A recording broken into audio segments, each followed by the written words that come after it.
Vous aviez découvert 50 histoires dans le tome 1 des empreintes d'histoire. Eh bien, voici le tome 2, 50 nouvelles histoires à découvrir de toute urgence. Empreintes d'histoire, c'est des histoires extrêmement variées. Par exemple, prenez le mouchoir de Cholet. On croit qu'il est rouge. Le mouchoir de Cholet, actuellement, il est rouge. Eh bien non, à l'origine, il était toujours blanc pendant les guerres de Vendée, les guerres vendéennes. Et puis un jour, il y a eu un chanteur qui a parlé du mouchoir de Cholet, et puis le mouchoir est devenu rouge à partir du XXe siècle. Alors, vous le découvrirez dans le livre.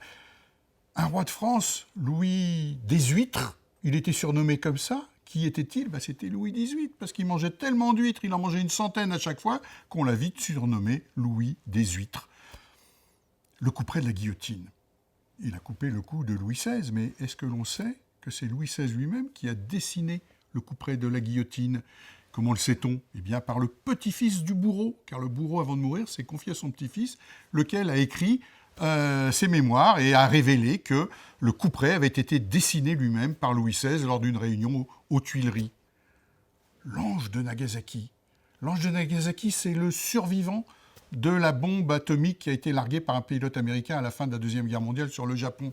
La bombe, elle tombe à la verticale de la cathédrale de Nagasaki.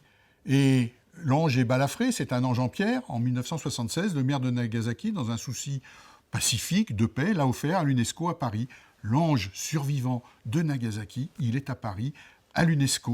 Et puis peut-être une petite dernière, parmi les 50, la tapisserie de la licorne, on la trouve au musée de Cluny à Paris, on la trouve au musée du Moyen-Âge. Eh bien, cette tapisserie, qui a quand même quelques centaines d'années et qui est en plusieurs morceaux, elle a une petite connotation érotique. Ah, pourquoi ? Comment ? Eh bien, vous le découvrirez en ouvrant bien évidemment le tome 2 des empreintes d'histoire.